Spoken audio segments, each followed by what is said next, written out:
actors is about their process. So for me, I like doing like playlists and journaling. What is your process for getting into character?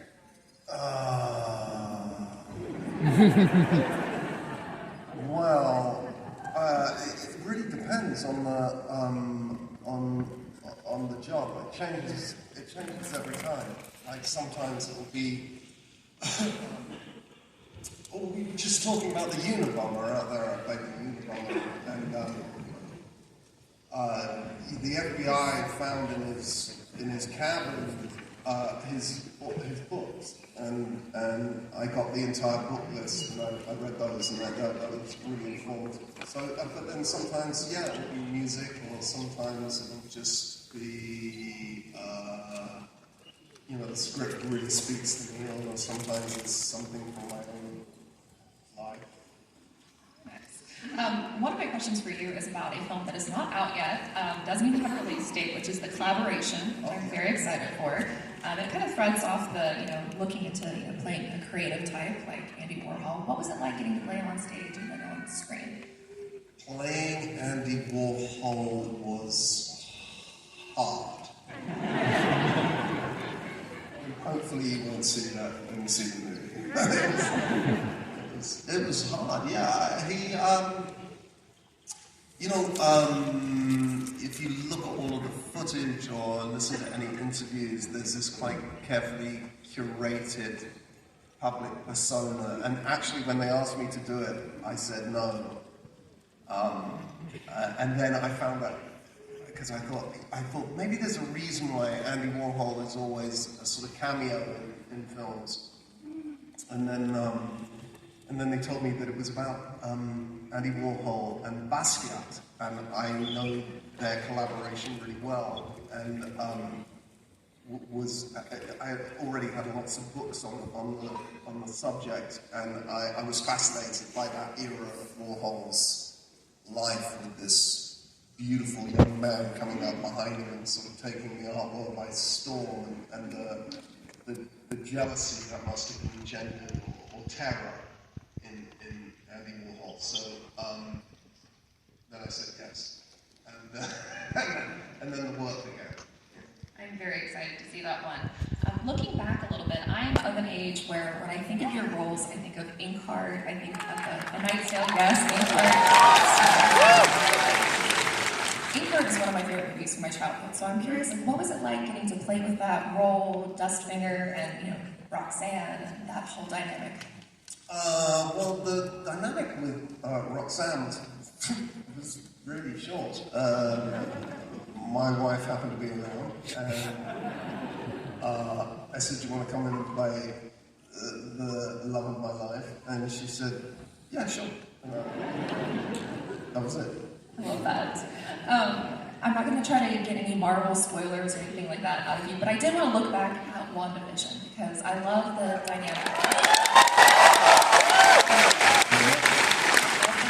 Between Wanda and Vision, and obviously so much of that was kind of in the footnotes of other movies and a smaller plot. What was it like to really get to dive into that relationship in that series?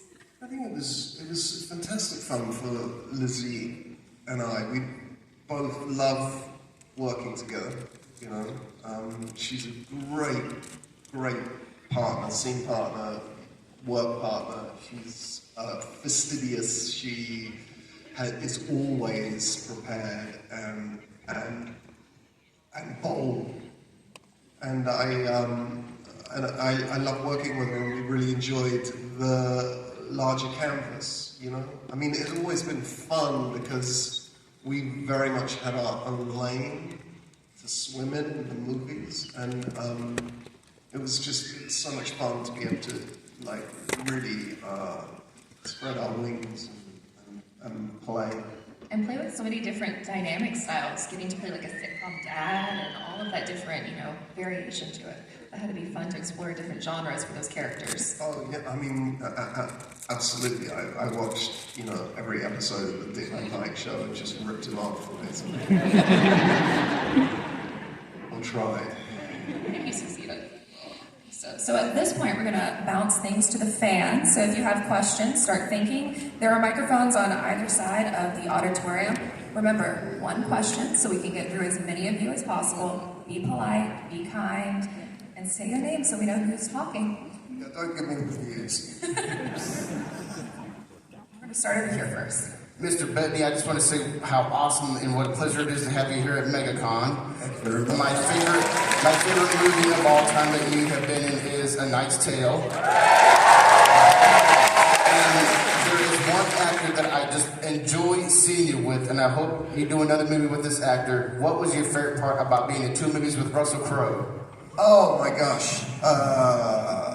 Well, that's a long. This is a long answer.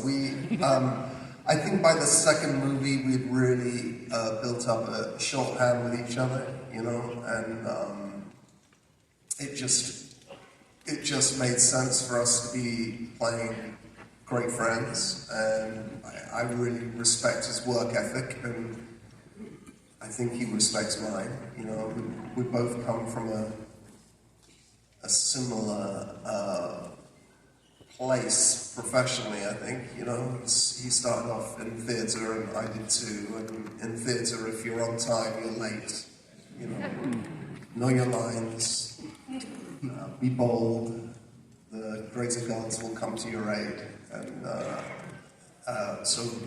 think we work well together. Thank you, sir, and I hope y'all do another movie together. When is that Master and Commander sequel ever going to happen? If only. We're going to go over here next. Yes, hi, my name is Jessica Mayo, and I love your work. I actually did a reading on A Knight's Tale and actually played your part. You're my favorite. Very much. I just wanted to ask, what was your favorite costume piece that you have ever worn, and did you get to keep it? Okay, well, I mean, I kept it. I didn't get it. I was in a movie called Gangster Number One, and I didn't own a suit at the time, and I knew that there at some point would be a premiere, so I stole his suit. And I felt like it made sense because I was playing a gangster, and they mostly hadn't paid me anyway, so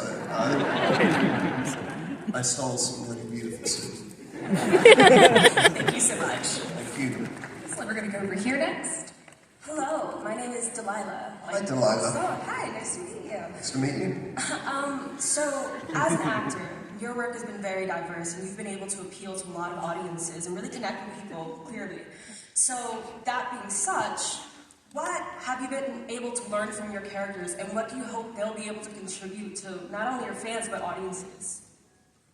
Wow. Wow. Yeah. I mean, I think some things stick with you from various characters. I mean, it's kind of hard to say. I think that there are so many things that are unedifying about doing this job. As you know. The one thing that isn't about money and fame and all of that stuff that comes with it is really about imaginatively placing yourself in somebody else, imaginatively trying to place yourself in somebody else's situation. And I think it can make you in general, a more empathetic person to practice doing that. And so I think that's a thing that this has given me, besides a nice house. They built too many robots. Yeah. Hi, my name is Zan. Well, that was amazing. Do that again. Hi. Hi, my name is Zan, and the first thing I saw you in was Knight's Tale. Wonderful character introduction there. And my question is, do you have any favorite memories from behind the scenes? Yes. There are many of them that I can't tell you. Are there any Orlando family-friendly stories from behind the scenes. Really? Well, I can tell you, well, there's a scene in it. I mean, has everybody seen A Knight's Tale? No. Well, then you all have me at a disadvantage because I was naked in that. That means you've seen me naked. And okay, yes, so I had a naked scene, and I knew it was going to be naked. And there was a knock at my door at my trailer. And I said, yeah, hello, who is it? And they said, it's Costume. And I went, Costume? Costume? Okay, come in. And this guy, my dresser, came in with a coat hanger with a day-glow yellow sock on it. I said, what's that for? And he said, it's, you know, to put on your, put on your junk. Why would I put a day-glow yellow sock on my junk? He said, well, you know, in case you're embarrassed. And I went, but the only thing I can think of that's more embarrassing Is a yellow sock. Without a day-glow yellow sock. Walking down the street with a day-glow yellow sock. So I went without the sock. And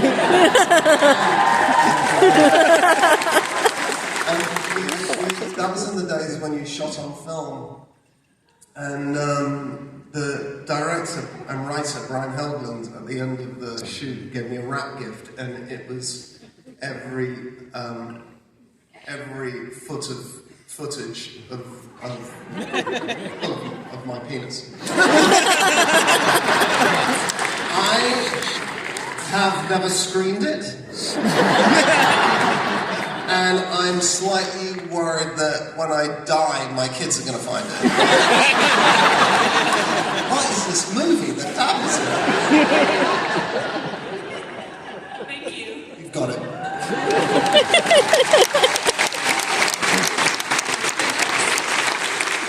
Hi, my name is Megan. Hi, Megan. Hi. First, I just want to say I'm so happy to finally be seeing you and talking to you because I have been waiting since COVID happened all the way back when you were first supposed to go to Tampa Comic Con. I literally bought tickets just to see you. And Sorry.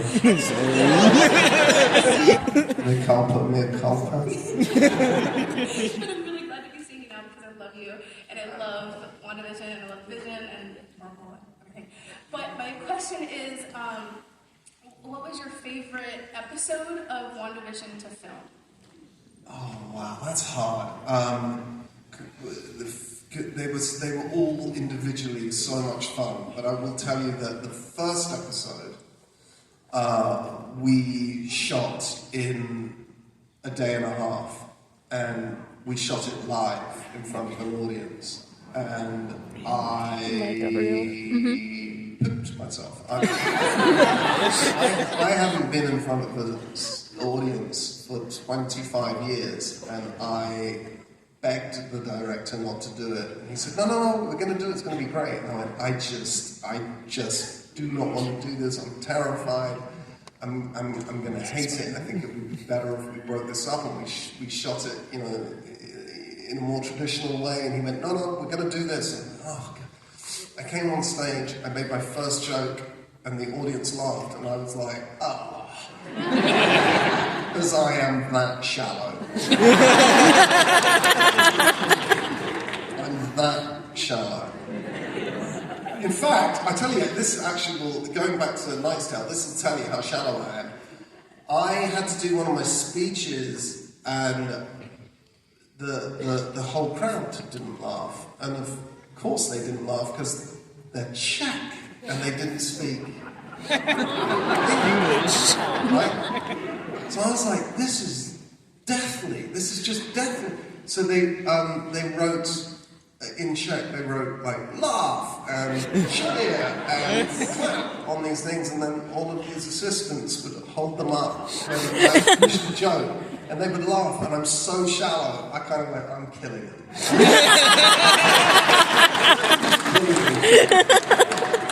Still got it. Excellent. We're going to come over here to what appears to be vision. Wow.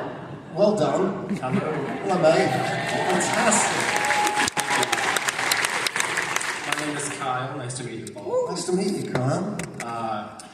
This is not it, so this feels very weird. But what is your process of getting in and out of vision? Because this takes a while. Yeah, I can imagine. Do you have help? Yes, I have my best friend here today with me, since she helped me get into it. So Yeah, the getting into it is hard, but the getting out of it is disgusting. I mean, that's the bit that I think my dresser should get paid danger money for. Wow. The process is arduous. Would you? I have a radiator vest underneath that just pumps cold water that I have to carry around in a bag, which is a little like being inside a gin and tonic. It's very nice. So maybe that racing drivers wear them. Maybe you can get one of those. Yes, it's a lot. You look amazing. thank you so much.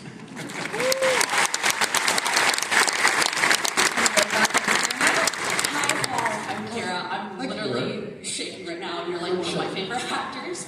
My question, your wife is amazing, Jennifer Connelly, and she was in Labyrinth, which is one of my favorite movies of all time with David Bowie. So my question is, if you ever got approached to be the role of David Bowie, would you take it? Because I feel like you very much remind me of him, definitely in Labyrinth. Oh, wow. Yeah. Even in WandaVision, the 80s, I was like, yeah, that's David Bowie in the 80s. I was channeling a little bit. Yeah, that's awesome. Oh my god. In the 80s one with a wedge haircut. Yes. Wow, I'm a huge David Bowie fan, and that is one of the most flattering things anybody's ever said. Aww. Thank you very much. Yeah. I think if I was asked to do that, it would feel quite creepy. Because my wife was 12. Yeah. So that might be the one I turned down. I love that movie. Yes, it's lovely. Yeah. Thank you. It's a masterwork. We're going to go over here now. Hi, Paul. Hi. My name is Whitney. Hi, Whitney. I know a lot of people are, into vision, but my first was, Geoffrey Chaucer and then Dustfinger. And my question is, did you, in preparing for both of those roles, did you read Inkheart? Did you read Geoffrey Chaucer? I was an English major, so I was obsessed with Chaucer. So just watching you embody him was just absolutely incredible. That's really kind of you. I'm going to be honest with you. I found Chaucer impregnable. I found it really difficult to read. Most people do, it's okay. I really struggled with it, so I gave up. And I made it up.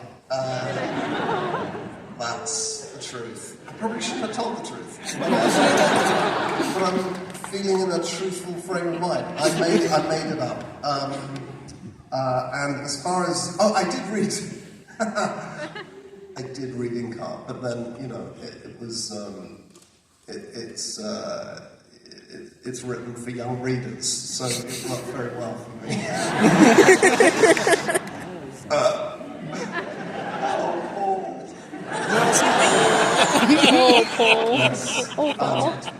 No judgment. Yes, I did read. And in fact, in German, he's called Staubfinger. Staubfinger. Yeah, which is Dustfinger. There you go.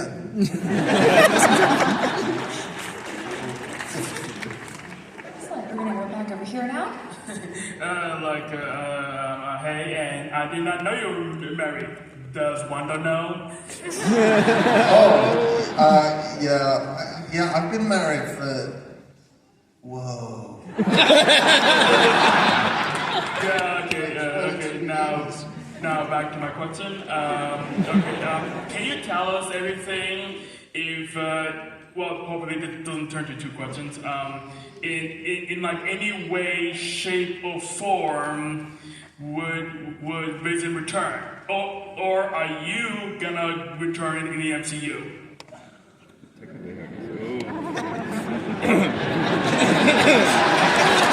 That looks like the I'm not allowed to tell you anything. Do you even take a disembodied voice?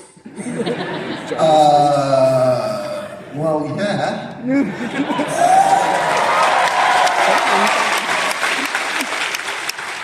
Yeah. I mean, why wouldn't I? Yes. 100%.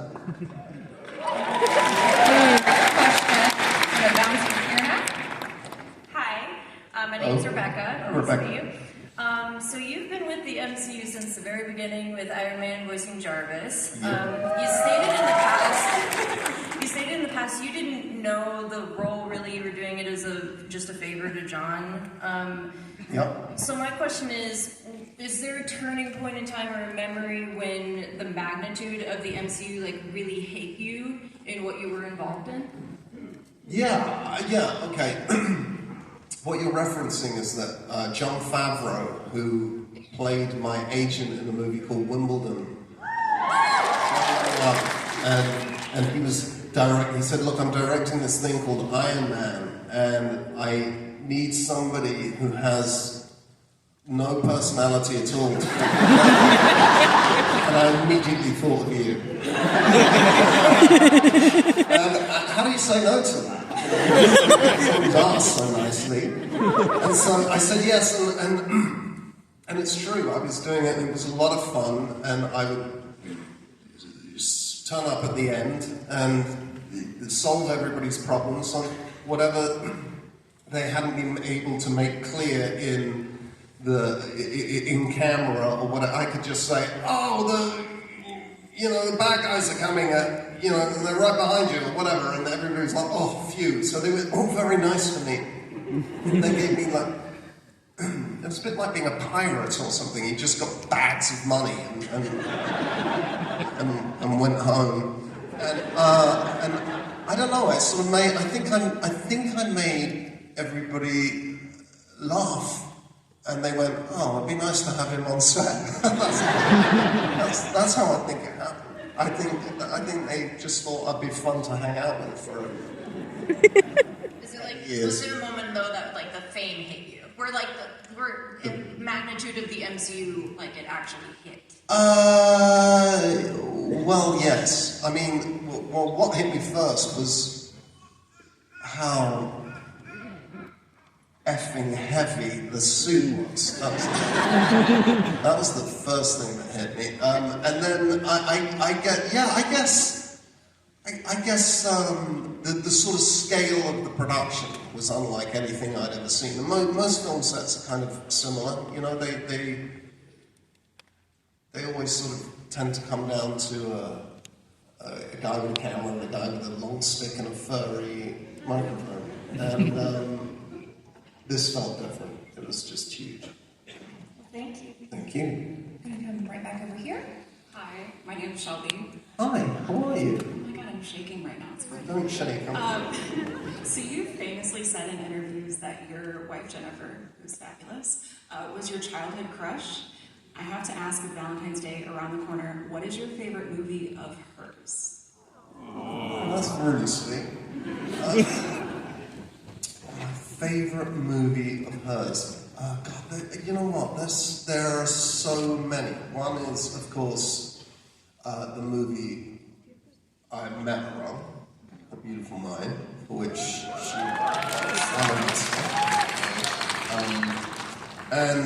but I just saw her in a movie called Bad Behavior, which is a tiny movie that came out of New Zealand, and she's so funny in it with Ben Whishaw, and And she's just, and you don't often get to see my wife be funny on screen. We cast her in these really serious roles. And it's just so lovely to see her comedy chops. She was brilliant. Thank you. Oh, and the movie I directed, in which she saved me. We're going to go back over here now. Hello. Hi, my name is Marley. Hi, Marley. Hi, sorry, I'm like really nervous. Don't be nervous. I'm just a fella. Honestly. I like love your work so much, so yeah. But, Thank you very much. But my question is, did you expect for your line in WandaVision, what is grief if not love persevering? Did you expect that line to blow up as much as it did? No, not as much as it did. But we worked very hard on that line. It was actually Jack Schaefer and her extraordinary team of writers. That was a scene that we worked on. They're incredibly collaborative and really wanted my input, and my input was pretty non-prescriptive. I kept saying, I just don't think we're there with that turn of phrase yet. And then it was Jack's assistant who was walking in with coffees for everybody after a long night trying to thrash it out, and went, persevering. And everybody went, that's it! And that was it. And I thought it was a beautiful line, and I thought it would land and be meaningful for people, but I didn't have any idea that it was going to.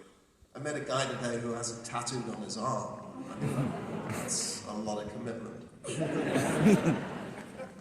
So, no. So, thank you for liking the line. Thank you so much. And don't be nervous. We've got 10 more minutes. We're going to try to get through as many of these as possible. All right, I'll answer quickly. Hi, Paul. My name is Erin. Hi. I absolutely love your work. Knight's Tale being my favorite. Chaucer, classic. Thank you. You've worked with so many different actors over the course of your career. Is there anyone in particular that's been a favorite? Do you have any fun stories with them? Yes. I mean, actually, one of the people I first started off with is a man called Matthew Rhys, a Welsh actor, who was in The Americans with Kerry Russell, who is now his wife. And he, to my mind, he's an extraordinary actor. And we started off in the theatre together in a play called One More Wasted Year. And after the first performance, we were walking down from the dressing room to leave, and we heard one audience member going, "One more wasted hour, more like." And the reviews were much the same. We sort of sat in a pub and thought, well, I guess that's it. I guess our careers are over. And he now lives, 2 blocks from me in Brooklyn, New York, and he's one of my great friends, and I long to work with him again. We're always looking for something to do together. Thank you very much. Got it. Back over here now. My name is Julia. Slightly off topic, and no one's brought this up, but Star Wars. You were driving Voss. Didn't much care for the actual solo movie, but you were my favorite part in it. Very honest. But my question is, how'd you get part? Were you a Star Wars fan? Did you approach them, or did they approach you? No, what happened was I heard that my mate Ron Howard, who I made some films with, was going to, like Beautiful Mind and the Da Vinci Code and things like that, and I heard he was going to do it, so I texted him, and the text said, "Ron, it's Paul. Have you ever wondered, like I have, why I'm not in the Star Wars?" In the Star Wars. And he sent me a sort of laughing emoji and said, "Give me a couple of weeks." And then so I was in Star Wars.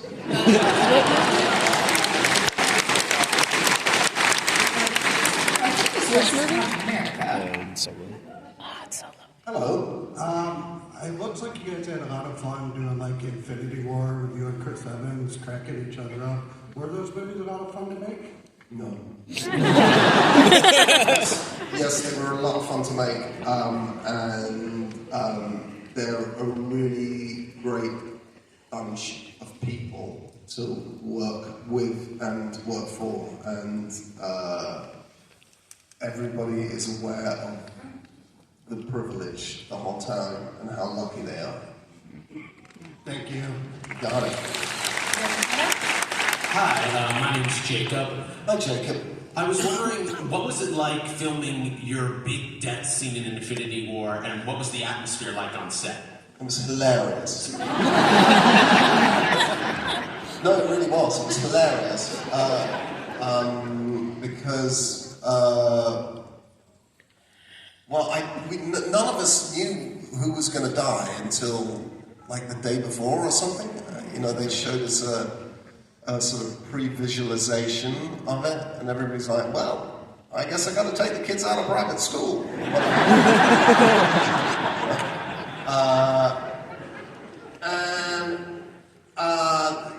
So then we had the script, and I was like, God, I'm not sure about the script, and these lines, and Lizzie and I did the scene,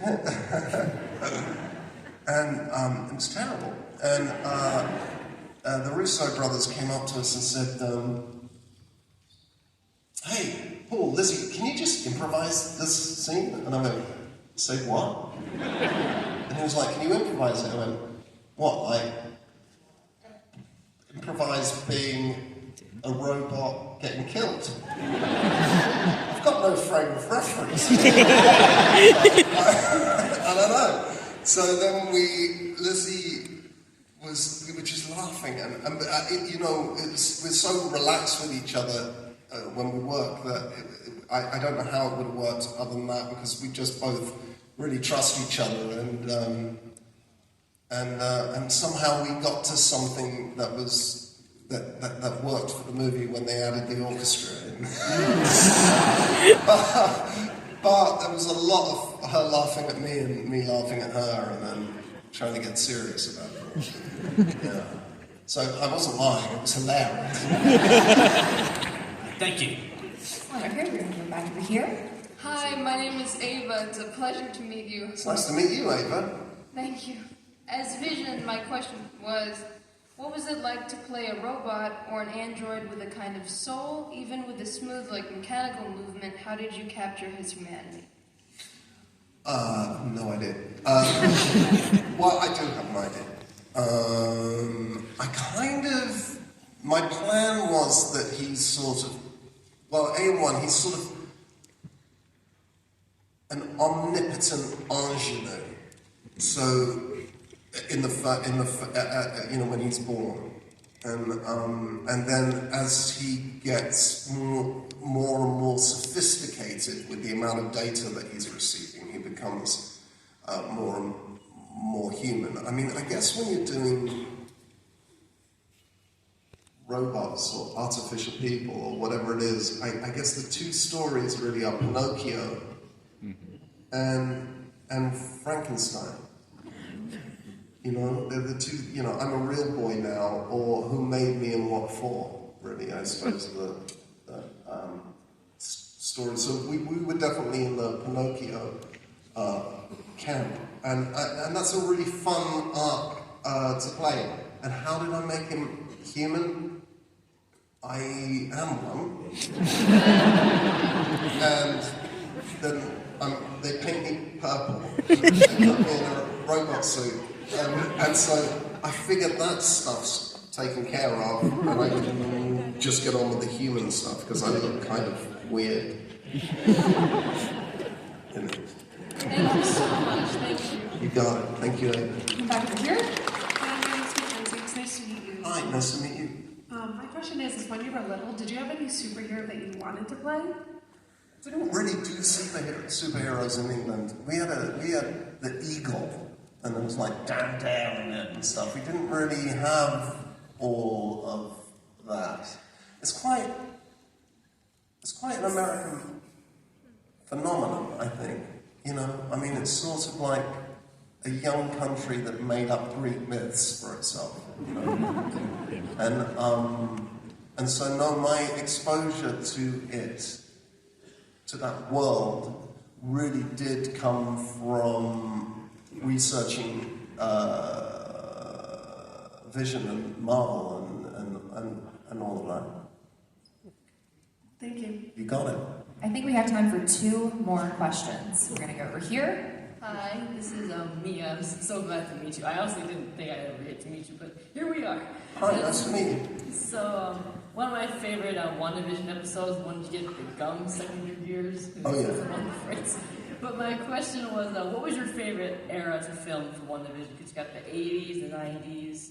Like, what's your favorite set? Well, I think I sort of answered it earlier in that I think that I loved all of the eras for different reasons. You know, you get to the sort of Family Ties episode, and those sitcoms had kind of teachable moments in them, and that's really fun. So it was fun identifying all of that stuff that in each of the eras, genres, or whatever. But I really, to my shame, loved the live studio audience sitcom and realised I'd wasted my life in movies. What I wanted to do was be in Cheers. Excellent. All right, we're going to go here and then... Okay. Hi, Paul. I first discovered you for your portrayal in A Knight's Tale, and I just have to say before I ask my question, to me personally, the dynamic you brilliantly coordinated, playing together with Heath, is the heart of that film. I don't know if anyone else agrees, but I just have to show you up there. And from there, I followed your incredibly respectable filmography, including when you transitioned into the Marvel Universe as Vision. So I'm going to focus on those 2 characters for my question.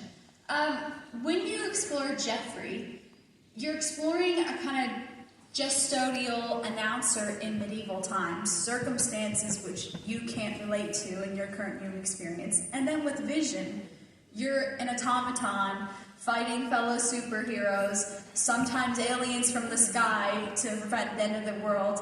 And then WandaVision, constantly challenging your craft, exploring the different eras of television, none of which we can relate to in 2024 today. So, having said that, my question, I was wondering if you had a preference as to whether you preferred playing parts which were more harder to relate to and establishing the personal circumstances and settings in your characters, or not, and furthermore, how that strengthened you as an actor in your craft. Wow. I came prepared. Yeah, I see that. Good to be congratulated.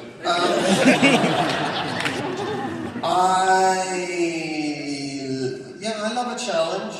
You know, I mean, I tend to think that so he's from another era, but he's a showman. Yeah. You know, so you look at showmen and showmen and women, and I think that they all have certain they have skills that I can try and mimic, you know, and a confidence that I can try and mimic, and I know myself that despite what you see on this stage, I'm an intensely private and shy person. If you approach me, so there is something performative about the Paul Bettany that you meet in this sort of a circumstance. So and I guess I felt the same way about it as I felt about auditioning, which is, so I'm frightened, I'm nervous, I'm terrified, I want to go home, I'm shaking, I don't want to go into this audition they're going to see that I have no talent. They're going to see that I'm inappropriate for the role. They're going to see all these things. I'm just lacking all confidence. And then I would think to myself, but can you fake it for 5 minutes? Can you fake that confidence for 5 minutes? And you go and you fake that confidence for 5 minutes, and slowly you're able to expand that length of time that you can pretend to be this confident.